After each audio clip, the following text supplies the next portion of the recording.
What's good, YouTube? In this video, we're going to be talking about my brand new credit card, which is the OneKey card from Wells Fargo, and it's in association with Hotels.com, Expedia, and Verbo or VRBO. But here's my new card. I got the OneKey card. It's they have two different versions. They have a annual fee card and then a no annual fee card. I always think it's dumb though, because one thing they did with it was the annual fee card that has like a $95 annual fee has only a $100 more for the intro bonus on it than the no annual fee card. So I have it right here. You can see on your screen the OneKey card is, well, they have the same name, I guess, pretty much. OneKey plus, OneKey versus OneKey plus. The OneKey regular no annual fee has a $300 intro offer, and then the OneKey plus has a $400 intro offer. But it does have I think a $100 credit yearly or something like that, some type of credit, but it didn't make much sense to me. So I got the no annual fee card, OneKey. This is my first ever Wells Fargo credit card.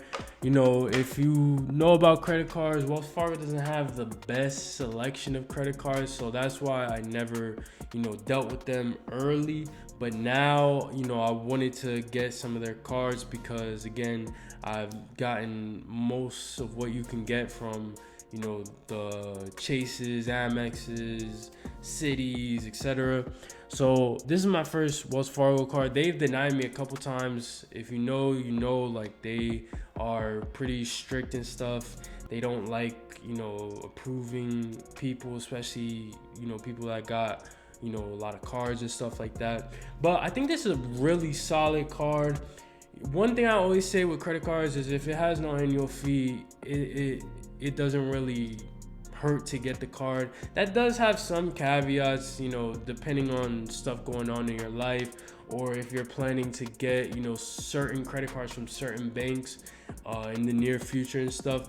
But more or less, if a card doesn't have an annual fee, it's like almost not, not a big deal to get the card for, a lot of the time, and if it has, value on top of that, whether it be a intro bonus or multipliers, for, shopping and stuff like that, where you like to shop, then even more so it's gonna make, more sense and be a layup just to get it, and a no-brainer. So this card, I like traveling, so this card has $300 credit in OneKey cash with Expedia, Hotels.com, and Verbo. So obviously that's gonna be good, especially because I know like Expedia, at least I haven't frequented Hotels.com or Verbo that much. I know Expedia is on the cheaper side because they really aggregate from all over the place. So $300 is gonna go farther on Expedia than it will on like Amex Travel or some shit like that, And then only $1,000 in 3 months, which is a layup for anybody pretty much. And so it has 3% in OneKey cash on the on the partners, and then 3% on groceries, gas station, and dining, which is pretty good, and then 1.5 on everything else. So it's pretty good. Obviously, the other benefits more towards geared towards travel. Got some auto rental, some play stuff.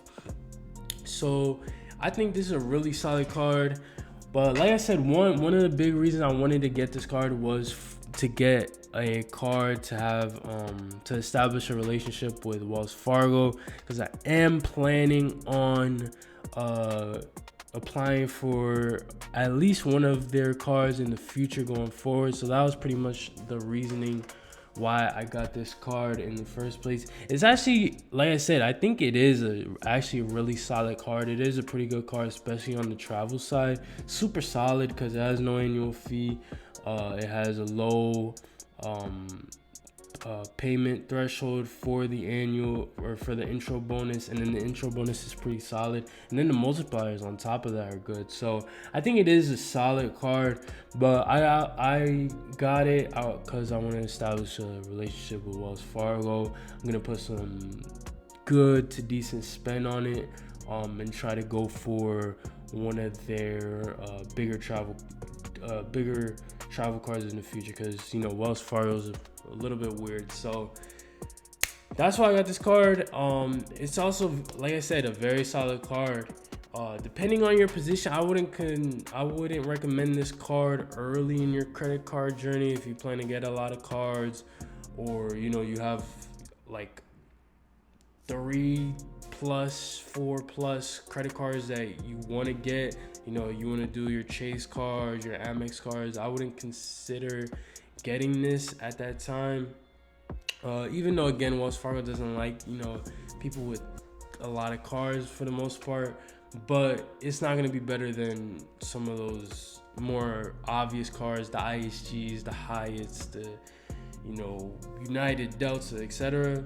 But at stage I'm in, it makes a lot of sense. So tell me guys what you think of this card. If you guys have this card, it's not a very popular card, so I don't know how many people really have it. I barely knew about this card. I think I might have heard of it before, but I really like just looked into it for the first time recently, so prior to getting it. So tell me what you guys think in the comments. I'll see you guys in the next one.